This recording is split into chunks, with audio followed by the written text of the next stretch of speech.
Russell Westbrook and James Harden are some of the best players of the 2010s. But what if we put both of their careers in reverse? Westbrook will be joining the league first, starting his career in Sacramento, followed by stops in Denver, LA again, Washington, and Houston, before finishing his career in OKC. But in his rookie year, the team isn't too great, and he's also the 8th best player on the roster. And of course, Derrick Rose is going to win the Rookie of the Year over him. He's still going to make the All-Rookie First Team, finishing 3rd in Rookie of the Year, averaging 18 points, 3 rebounds, and 8 assists a game with 2 steals. But his rookie season would be short-lived as the Kings weren't even close to making the playoffs. But that takes us to season 2, where James Harden gets drafted by the Cavaliers, where throughout his career he's gonna have stops in LA, Philly, Brooklyn, and Houston before also finishing his career in OKC. His rookie season's gonna be interesting because he gets to start alongside LeBron James and Shaquille O'Neal. Meanwhile, Westbrook's on the Denver Nuggets now, and he gets to team up with Carmelo Anthony. And just like Westbrook, Harden's also gonna miss out on the Rookie of the Year. He's not even on the All-Rookie First Team. He is gonna make the second team though, averaging 17 points, 3 rebounds, and 3 assists a game. Meanwhile, Westbrook's all the way up to the All-NBA second team, averaging 22, 4, and 8. And both of them have a chance at a finals run. The Nuggets are sitting at the 2 seed while the Cavs are the 3 seed. In round 1, the Cavs have to face the Bobcats, and the Nuggets have to face this Suns team that looks pretty good for a 7th seed. 2 games into both their series, they both have a 2-0 lead. They're both going to go up 3-0, and they're both going to sweep, which takes us on to round 2. This matchup does not look easy. And the Cavs matchup doesn't look easy either, as they have to face Dwight Howard. And we have a 2-2 series on both sides of the bracket. In the Nuggets game 5, this one is an insane blowout. It was pretty much over since halftime. And the Nuggets had 3 20-point scorers, including Westbrook, who had a double-double. But James Harden's path wouldn't be as easy as Westbrook's, as in game 5, the Cavs are only up 2 and LeBron's gonna miss the 3. Jameer Nelson's gonna run a pick and roll with Dwight Howard. They're not gonna get anything off of it. He's still gonna find Dwight Howard, though, trying to make a move on Shaq, and he's gonna get blocked. Huge block from a washed-up Shaq. Shaq's gonna set the screen. Mo Williams finds LeBron. He goes up with the contested layup, and it's good. So after that timeout, the Cavs are going to sub James Harden in. Matt Barnes is left open by LeBron. He's going to miss. Dwight Howard keeps the magic alive. But now they have to foul, so we have Mo Williams at the line. 93% of people who watch me aren't subscribed, so make sure to subscribe to help me hit my goal of 35,000 subscribers. He's going to sink the first free throw and to put the Cavs up 4. His second one's good. So the Magic are down 4 with 9 seconds to go. No timeouts. Jameer Nelson bringing up the ball. He's going to kick it to Matt Barnes. The open 3, but it is deep, and the Cavs get the rebound. They're going to win the game. And that's all thanks to LeBron dropping a 37-point triple-double. And back to the Nuggets we go. That third quarter is going to save them. They're going to move on to the conference finals. But in the Cavs game 6, they're not going to get as lucky. This game is over from halftime. They're going to get blown out. And even though LeBron dropped 47 and 14, they're going to lose. And unfortunately for the Cavs, luck is not on their side, as they're going to get blown out in game 7. So Westbrook is the last man standing, and now he has to take down a prime Kobe and Powell. In real life, the Lakers won the championship this year, so here goes nothing. The Lakers are going to win the first 2 games. Game 3 goes to the Nuggets, and they tie the series up. And in game 5, the Nuggets are going to lock it in that 4th quarter to take a 3-2 lead. And Westbrook led the team in scoring, dropping 35 points and 14 assists. And just like that, they're 1 win away from the NBA Finals. And in game 6, once again, the Nuggets have an amazing 4th quarter. They're in the finals. And of course, they have to face the same team that took down James Harden. 2 seed versus 2 seed. Here we go. Game 1, the Nuggets win by just 1 point. Game 2, they're going to win. If they could take a 3-0 lead, that would be huge, but they lose game 3 by 2. They're going to go up 3-1 though. Game 5, they are going to get blown out though, so we're going to a game 6. Melo dropped 48 and they still lost. All because Vince Carter dropped 37. He averaged 15 in the regular season, but he's going off in the playoffs. But in game 6, Russell Westbrook's going to do something James Harden couldn't and take down the Magic to become an NBA champion. But with Westbrook only being in his 2nd year, Carmelo Anthony's going to walk away with the finals MVP. But hopefully later down the line, Westbrook can team up with other good players and actually win the award. But in Russell Westbrook's 3rd season, he's on the Clippers now, and their starting backcourt is Russell Westbrook and James Harden. And together, they're going to lead the Clippers to 60 wins. Without Westbrook and Harden, KD's on the All-NBA First Team. He averaged 41. And Russell Westbrook's going to make the All-NBA Third Team, averaging 24, 5, and 11. Meanwhile, James Harden's going to average 18 points, 3 rebounds, and 2 assists a game. In round 1, they have to face the Blazers, led by LaMarcus Aldridge. They're going to pretty easily sweep. And in round 2, they have to face the Mavericks, led by Dirk. I don't know how they made it past the first round. The rest of their lineup, other than Dirk, doesn't look great. And it's no surprise the Clippers are going to sweep them. And just like last year, we get to see Westbrook versus Kobe in the conference finals, but this time James Harden has to guard him. Let's just hope he doesn't get fried by Kobe. Game 1, the Clippers win by 8. Game 2, they win by 12. Game 3, they win by 4. And they're not going to be able to sweep their way to the finals, but they're going to make it out in 5 games. And in the finals, both of them have their hardest matchup yet, where they have to play the big 3 of LeBron James, Dwayne Wade, and Chris Bosh. And the Clippers are somehow able to sweep the Heat, making Westbrook Westbrook a 2-time champion and James Harden a 1-time champion. But neither Russell Westbrook or James Harden are going to win the finals MVP. Blake Griffin's going to win it. That is the last thing I expected, but he averaged 32 and 18 in the series. But in the offseason, the Clippers get even more stacked, adding Chris Paul to the roster. With 2 elite point guards on the roster now, James Harden's going to have to come off the bench. But at the trade deadline, he's going to get inserted into the starting lineup because Westbrook got traded to the Lakers and he's teaming up with Kobe now. At the deadline, the Clippers and Lakers are the top 2 teams in the West. And at the end of the season, Westbrook's going to make the All-NBA first team, averaging 24, 6, and 11. And with James Harden starting the season off on the bench, he's going to average 16 points, 3 boards, and 3 assists. But as for the standings, they are going to stay the same, but the Lakers are only behind by 1 game. The Lakers have to face a young Warriors team. Meanwhile, the Clippers have to go up against the Hornets before Anthony Davis. Okay, I thought they would both have easy series. The Clippers are somehow going to lose game 1 though. But after 4 games, we have a 3-1 series and both teams make it out in 5. Round 2, the Lakers have to face the 6-seeded Mavericks and the Clippers have to face the 5-seeded Nuggets. Once again, the Clippers are going to lose game 1 and they lose game 2. That is not great. They're able to win game 3 by 15. They tie the series up. In game 5, they're going to win. They won by 10 and they're going to make the conference finals to play the Lakers. So now we have a big 3 of Westbrook, Kobe, and Powell against Chris Paul, James Harden, and Blake Griffin. And in game 1, we already have a close one. The Lakers are up 2 with 2 minutes to go as Kobe finds Powell on the pick and roll. The Lakers go up 4 from that. That's not ideal, but Blake Griffin makes his way into the paint for the dunk. I'm kind of scared though, because now James Harden has to guard Kobe. Meta World Peace is left open in the corner and he's gonna miss. Clippers aren't gonna take advantage of the break. Instead, they're gonna find Blake Griffin in the post. He goes up with the hook and it's off. I don't know why he forced that up. They had so much time to get a shot off there. Westbrook's gonna find Meta World Peace. I don't know why Andrew Bynum has the ball in the corner. He's finally gonna find Westbrook. 7 seconds to go on the shot clock. Westbrook, the ISO, the size up. I don't know what he's cooking up. He has to chuck up the mid-range and he's gonna brick. Under a minute to go, Blake Griffin's gonna set the screen for Chris Paul, who almost throws a turnover. I think that's Clippers ball. And it is. They get another chance with 15 seconds to go. DeAndre Jordan's gonna inbound it to Blake Griffin. They're gonna run a pick and roll. 7 seconds to go. This is kind of weird. Blake Griffin running the point guard, but he finds his way into the paint and we have a tie game. Less than 30 seconds to go in game 1. Kobe's gonna go up with the floater and it's good. So now with 23 seconds to go, the Clippers potentially get the last shot here. Never mind. It looks like they're not gonna chew out the clock. I don't know why they have the ball in Nick Young's hands with 4 seconds to go. They're gonna go back to him. He finds Harden to Chris Paul. The 3 over Westbrook. He's gonna miss and the Lakers take game 1. In game 2, we have another close one. The Clippers were up by 23 at one point, but with under a minute to go, the Lakers are coming back. We have ourselves a 3-point game as Blake Griffin gets blocked. Meta World Peace on the break, trying to make it past Nick Young. He's struggling, but he's gonna find Andrew Bynum and the Lakers make it a 1-point game. 4-second difference between the game clock and the shot clock. Clippers are probably gonna try to get the last shot here. Yeah, they're gonna chew out the clock. James Harden's gonna set the screen for Mo Williams. He finds Blake Griffin on the post spin. He goes up with the layup and he puts the Clippers up 3. That was a tough shot, but he might have left enough time on the clock for the Lakers. Kobe's gonna pull the 3 over James Harden and he's gonna miss. The Clippers side of the series. All thanks to a 39-point triple-double from Blake Griffin. Game 3 might be the first game that's not close enough to hop in unless the Lakers make a late run, but the Clippers are gonna win by 8. So they're gonna take a 2-1 lead in the series after having 6 people drop 17 points or more. And in game 4, this one was over since the 3rd quarter. The Lakers tie the series up at 2. And that's after 34-point games from Westbrook and Kobe. And in game 5, the Clippers are gonna have a really good first half, which is gonna put them up 3-2. But in game 6, this one was over after the first quarter. The Clippers just put on a terrible showing and we're going to a game 7. And in game 7, I don't know what the Clippers were doing in that first quarter. This game is over. And in the finals, the Lakers have to face a Derrick Rose-led Bulls team. And after going up 3-0 in the series, the Lakers are able to sweep as Westbrook completes a 3-peat on 3 separate teams. So he's now a 3-time champion after just 4 seasons in the NBA. And finally, it took him 3 rings, but he's gonna win his first finals MVP. But while he's running it back with Kobe, James Harden has a fresh start out in Philly. Russell Westbrook continues his dominance, making the All-NBA first team with averages of 23 points, 6 rebounds, and 10 assists a game. Meanwhile, James Harden doesn't make a single All-NBA team, even though he averaged 26 points a game. The Lakers finish as the 1 seed with 72 wins. Meanwhile, James Harden's gonna lead his team to the 5 seed. In the first round, they have to face the Celtics with an old Kevin Garnett and Paul Pierce. Meanwhile, the Lakers have to go up against Marc Gasol and Mike Conley. Both of them are gonna start the series up 2-0. The Lakers go up 3-0, but the Sixers can't. The Lakers are gonna sweep. And out east, the Sixers have a 3-1 lead. They're not able to win game 5 or 6. And in game 7, they put on a disaster class on offense as they're gonna blow a 3-1 lead. Nobody even had more than 16. Harden shot terrible, and they got cooked by a 36-year-old Kevin Garnett who only averaged 13 in the playoffs. So that leaves Westbrook as the last man standing, having to face the Spurs in round 2. They look good, but they also look look beatable. Game 1, the Lakers win by 12. Game 2, they win by 13. Game 3, they win by 13, and they're gonna sweep. But now a healthy Clippers team stands in their way. And just like the Spurs, they look beatable, but the Clippers are gonna take Game 1. Lakers tie the series up and take Game 3 and 4. And in Game 5, they're gonna sweep. So in the finals, they have to face the Big 3 Heat again. But this time, the series is not off to a good start. The Lakers are able to tie the series up and take Game 3, though, and Game 4. So I guess after losing Game 1, the Lakers locked in to win 4 straight and win back-to-back championships. So that means Russell Westbrook is gonna four-peat, but this time he's not gonna win back-to-back finals MVPs as Dwight Howard wins it. But Westbrook's time with the Lakers is up as he's gonna be joining John Wall and Bradley Beal on the Wizards. Meanwhile, James Harden's gonna run it back with the Sixers. At least until the trade deadline, because he's gonna get traded from the 13th seeded 76ers to the 14th seeded Nets. Harden's still somehow not gonna make an All-NBA team, even though he averaged 27 points a game. Meanwhile, Westbrook's on the All-NBA first team again. This season he averaged 25, 6, and 11. And he still has yet to lead the league in assists. Before getting James Harden, the Nets were the 14th seed. They're gonna jump up above the Sixers, but they're nowhere near making the playoffs. Meanwhile, the Wizards are the 4th seed. In round 1, they have to play the Cavs. Thank goodness this is before LeBron got there. So they actually have a chance with this really good backcourt. They are gonna lose Game 1 though. They're able to tie the series up and take Game 3 and 4, and they're gonna make it out in 5. But even though they avoided playing LeBron in the first round, they have to play him in the second. They were struggling against an 8 seed though, so I guess the Wizards actually have a chance as they take the first 2 games on the road. That's huge. They're able to go up 3-0. They're not able to sweep the Heat or make it out in 5, but they make it out in 6 to play a 7 seed. So they actually have a chance to make the finals. This Hawks team looks alright, but nothing crazy. Let's see if Westbrook can somehow 5-peat. He's won a championship every single season except for his first season. They're not going to be able to sweep the Hawks. They can't make it out in 5, but they make it out in 6. And they were almost playing a 6 seed. They blew a 3-2 lead to the Warriors. So now instead of facing an older Kobe and Powell, they have to play Curry, Clay, Iggy, Draymond, and Bogut. If the Wizards pull this off, that would be insane. They're going to win Game 1 by 7. Game 2, the Warriors take by 3. Game 3, the Wizards take. And in Game 4, they're able to go up 3-1. But this series isn't over yet. The Wizards are fighting back super late in Game 5. Westbrook finds Beal. He can't hit the 3, and we have a 3-2 series now. I'm kind of scared that the Wizards are about to blow this. And in Game 6, they just had a terrible second half, so we're going to a Game 7 now. And in Game 7 of the NBA Finals, that third quarter is going to win the Wizards the game. So Westbrook is going to 5-peat with 4 different teams, but once again, he doesn't win the Finals MVP. Oh yeah, John Wall definitely deserved it. 50-point triple-double to close out the series. But with Russell Westbrook continuing to team hop, he's going to join the Houston Rockets. Meanwhile, James Harden is stuck on the Nets. But at the trade deadline, James Harden is averaging 27, 6, and 4, and he's going to get traded to the Rockets, which means him and Westbrook are teaming up again. Westbrook's going to win his first MVP, averaging 27, 6, and 12, and him and Harden lead the Rockets to 64 wins. James Harden still somehow doesn't make an All-NBA team, averaging 28, 5, and 4. In the first round, they have to play the Kings led by DeMarcus Cousins, and this series is somehow tied up at 2. I don't know how they're giving the Rockets trouble. The Rockets make it out in 6. And after facing Boogie, they have to face AD in the second round. So they've been facing some good bigs as Anthony Davis takes Game 1, Game 2, and 3 go to the Rockets, though they're also able to go up 3-1, but they can't win in 5, and they can't win in 6 either. And unfortunately for Russell Westbrook, his streak of 5 championships in a row is going to come to an end. Kind of crazy, he won 5 rings in a row, and this year he couldn't even make the conference finals. And Westbrook's going to continue to team hop as he joins Kevin Durant on the Thunder. Meanwhile, Harden's going to stay with the Rockets. And both Harden and Westbrook are going to make the All-NBA first team. Westbrook's going to average 29, 12, and 9. Meanwhile, James Harden's going to average 37, 8, and 8. I don't know how he didn't win the MVP. Okay, never mind. It makes total sense. LeBron won the MVP because the Cavs won 71 games. The Thunder and Rockets are neck to neck at the 3 and 4 seed. In round 1, the Rockets have to face the Timberwolves, and the Thunder have to face the Clippers. The Rockets are able to sweep. Meanwhile, the Thunder are tied at 2 with the Clippers. And in Game 5, with under 2 minutes to go, the Thunder find themselves down 1. Roberson's gonna find KD, and his 3's good. That was a great way to get things started off. Chris Paul's gonna find Blake Griffin for the deep fade over Ibaka. He's gonna miss.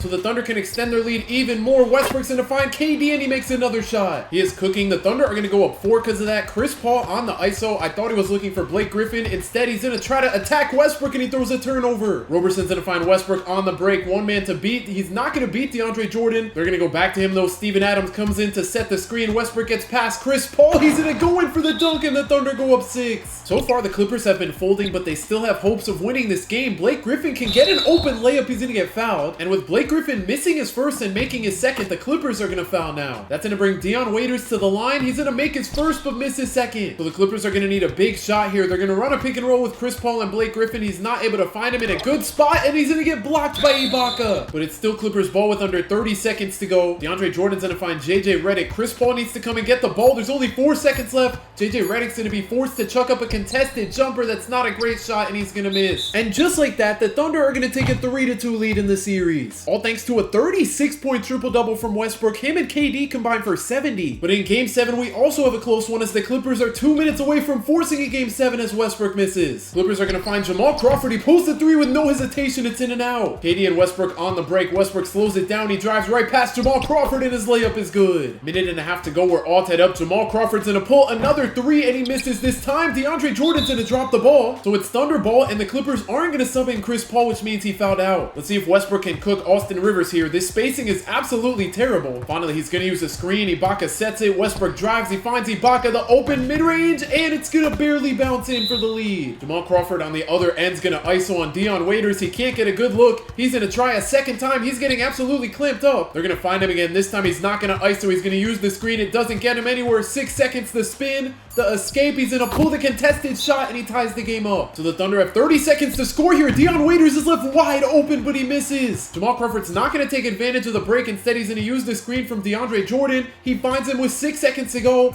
This is terrible offense, and he's going to get a turnover. Thunder have 3 seconds to go. Dion Waiters, the deep 3. He's going to miss. We're going to overtime. And with a minute and a half to go in overtime, the Thunder are only up by 2. Westbrook on the ISO with the spin. He makes his way into the paint, and he throws down the poster. What a move. I'm surprised the Clippers are keeping up with the Thunder without Chris Paul. Austin Rivers kicks it to DeAndre Jordan. The hop step layup, he's going to miss. Westbrook leading the break finds Ibaka, and they go up 6. He absolutely threaded the needle right there. That is one thing the Clippers are missing as JJ Redick gets left wide open, but his shot is off. They're going to find DeAndre Jordan. I don't know what this offense is right now. He's probably going to have to go up so he doesn't get a 3-second violation, and it's an and 1. That is the worst thing that could have happened. His free throw was way off, though. The Clippers ended up fouling Steven Adams. He missed his first free throw and made a second. So the Clippers are only down 5 now, but they make it a 3-point game, and it looks like they're not going to foul this time. Dion Waiters finds Westbrook, who almost gets a turnover. He's going to find KD, who pulls the jumper. I don't know what they're doing. So the Clippers are back in this game. They have 20 seconds to get a 3 here. I mean, they can take a 2, but a 3 would probably be better for them.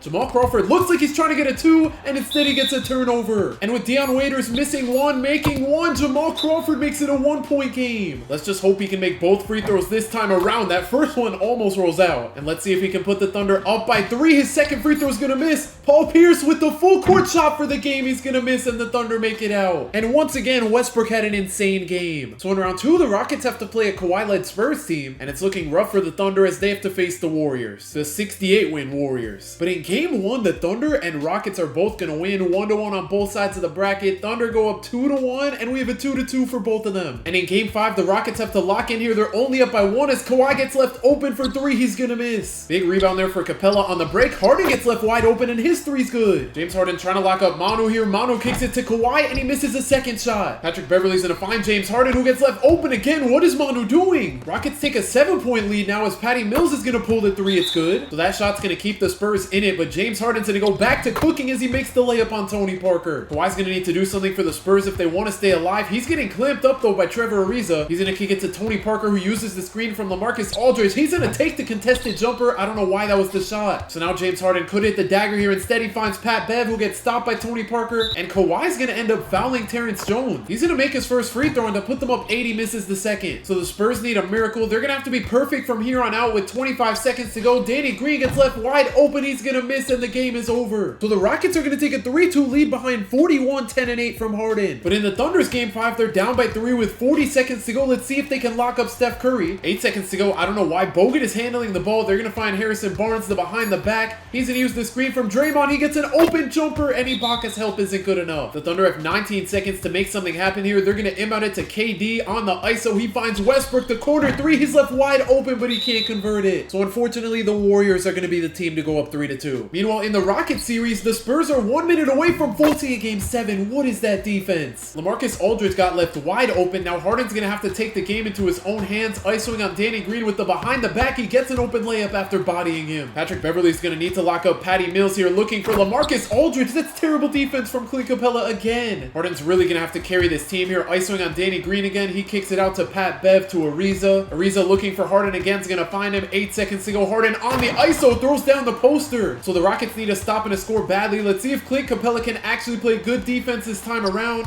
They're gonna go to Patty Mills, to Danny Green, to Kawhi. 4 seconds to go. Kawhi getting bodied. Why did he reach? Why did he reach? That might have just lost them the game, maybe even the series. Kawhi's at least gonna miss the first, but they were 2 seconds away from getting a stop as Kawhi hits the second free throw. James Harden's gonna need to backpack right here. He has 14 seconds to do it. They don't necessarily need a three, but he's gonna chew out the clock and get to cooking. He drives right past Danny Green, and he's gonna make the layup. All they have to do is hope the Spurs somehow don't make a full court shot. It's up, it's gonna miss, and we're going to overtime. And with a minute and a half to go in overtime, we're all tied up. Harden's gonna pull the contested three. That's not a great shot. I don't know why he stopped when he had an open lane. Danny Green gets stopped by James Harden. He's gonna go to Tony Parker, who runs out to the three. I don't know what this offense is, but they find LaMarcus Aldridge with 8 seconds to go. He's getting clamped up by Terrence Jones. It looks like he's not gonna kick it out. Instead, he takes the layup for the lead. Okay, Harden, time to cook. It looks like he's gonna ISO again, the spin. Please do something cool. I don't know what he's cooking up. He's just running around the court. He's gonna take the contested layup. What is up with him? He is making everything right now. Let's see if that can continue as the Spurs go back to Aldridge. He takes another shot, but it's a little deeper and he's gonna miss. So Harden can give the Rockets the lead here if they end up finding him. Terrence Jones is gonna make his way into the paint and he makes the layup on Aldridge. Spurs are gonna run another pick and roll. They find Aldridge again. He's probably gonna take the same shot as before, the fake. He goes into the post. He's gonna take the shot. He's blocked by Terrence Jones. The Spurs had to foul. I don't like the fact that we have Pat Bev at the line instead of Harden. How did that miss? I really thought he was gonna make that. His second free throw is good at least. But now the Spurs can tie it up here with a three. They're gonna run another pick and roll with Tony Parker and LaMarcus Aldridge. They find him right outside the paint and he's gonna make the layup. This time we actually have Harden going to the line. He's gonna make his first free throw and to put the Rockets back up three. His second one's good. So the Spurs only have 10 seconds to hit a three. No timeouts. They're gonna find Kawhi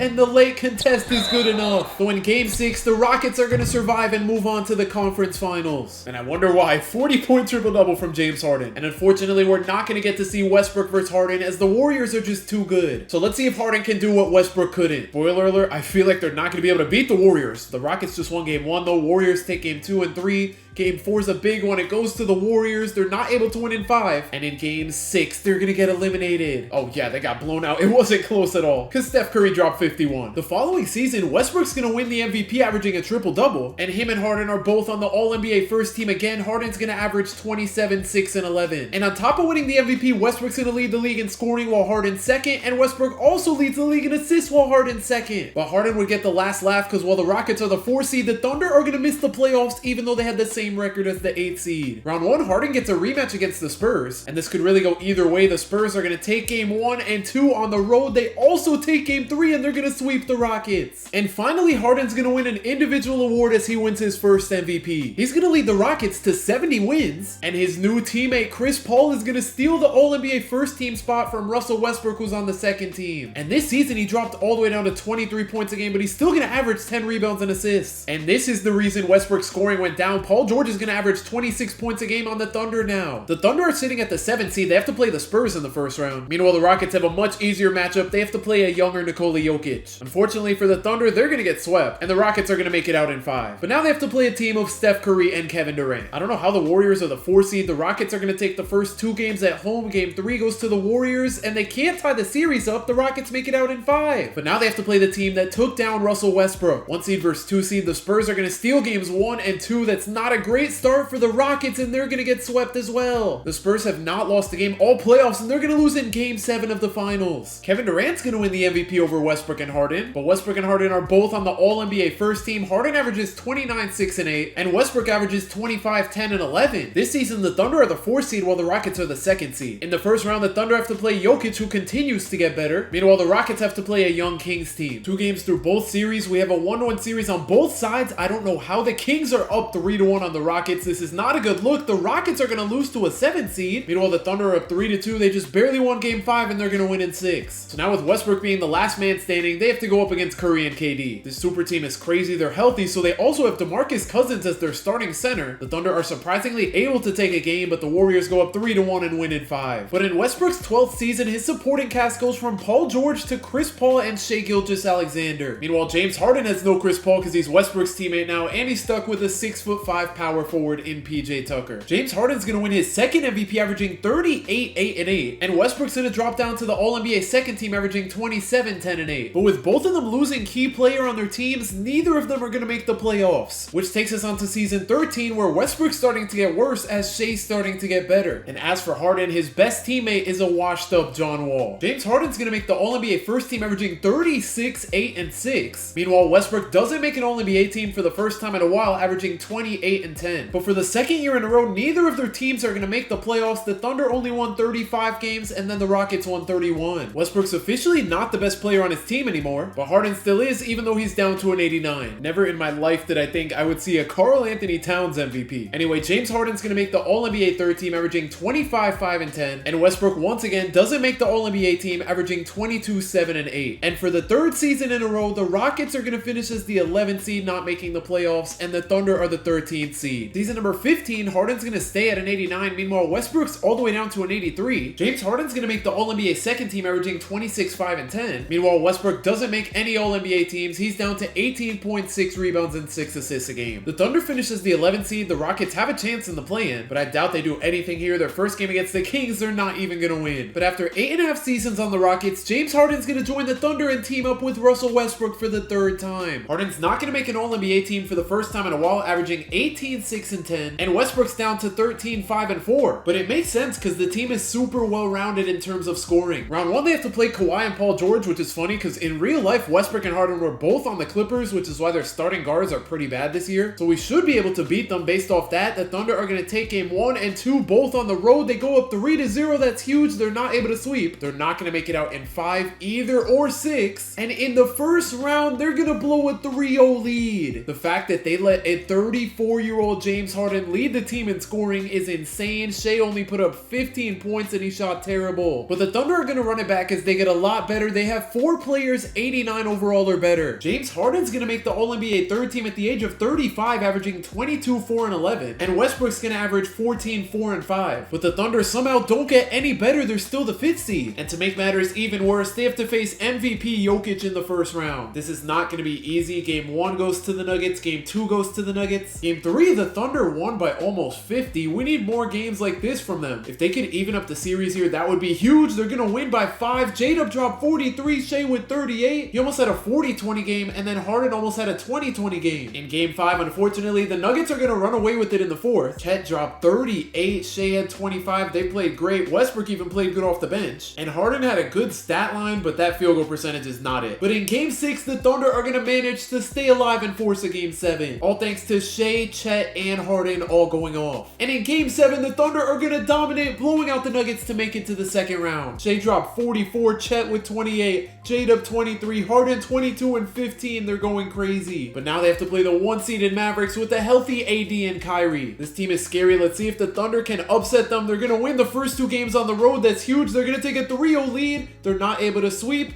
They're not able to win in 5 or 6. And in game 7, the Thunder are in trouble. They're down by 2 with 2 minutes to go, on the verge of blowing a 3-2 lead. Shai's going to find J-Dub wide open, but he can't hit the jumper. Anthony Davis with the ball, 8 seconds to go. They're going to send the double, which leaves Kyrie wide open, and his 3's good. I don't know why Shai doubled Kyrie there. Let's see if he can make up for it with the spin. He gets doubled now, but Westbrook's not going to pull the 3. Instead, he goes back to Shai for the easy layup, and we're back to a 3-point game. Why do I feel like Kyrie's going to cook Shai again here on the ISO? He's struggling to get into the paint. He's going to get by Shai baseline, and his layup is good. 1 minute to go. The Thunder are going to need to keep scoring here if they want to stay alive. AD's going to send the double. Ihart gets left open, and he scores. So with the position the Thunder are in, a stop and a score would be huge. I don't know why Kyrie pulled that. And now on the break, Shai's going to do the behind the back. He's going to kick it out to Harden, left wide open by Klay. He's going to miss, and AD gets the board. So now the Thunder potentially have 1 more possession on defense. Kyrie's going to kick it to Gafford in the corner. Gafford's going to find Klay at the top of the key, and he's going to miss the 3. 13 seconds to go. They're going to inbound it to Shai. Shai needs to look for a 3 here. Instead, he's in it. Why is iHeart pulling a 3? Why is that the play in a game 7? And on top of that, Kyrie's gonna make both free throws. The Thunder have no time or timeouts. Even if they make this 3, it doesn't matter. They're eliminated. iHeart made 2 threes all season, and they wanted him to pull with the game on the line. But with the Thunder running it back, Shai and Harden are both on the All-NBA second team. Harden's gonna average 23, 4, and 9, and Westbrook's gonna average 12, 3, and 5. And with the Thunder continuing to get better, they sit at the 1 seed. In round 1, they have to play a healthy Pelicans team, and honestly, on paper, the Pelicans don't look bad. They definitely are not going to be able to beat the Thunder, though, as they take a 3-0 lead and sweep them. But round 2 is going to get a little tougher as the Thunder have to face Jokic. Okay, never mind. They're going to sweep in back-to-back rounds. In the conference finals, they have to face the 2-seeded Timberwolves. And here's where things might start to get scary. Game 1 and 2, the Timberwolves are going to win. They're going to go up 3-0 on the Thunder and sweep them. So with Westbrook and Harden's careers in reverse, Westbrook's going to finish with 5 championships while Harden finishes with 1. Westbrook wins 1 finals MVP while Harden doesn't win any. Westbrook wins 2 MVPs to Harden's 1. Westbrook won 1 scoring title while Harden was able to win 3. And 1 assist title while Harden doesn't win a single one. And on the all-time scoring list, Westbrook's going to finish number 6 while Harden's able to finish 4th. Subscribe if you enjoyed, and if you want to see me put Russell Westbrook and Kevin Durant's careers in reverse, click the video on the screen right now.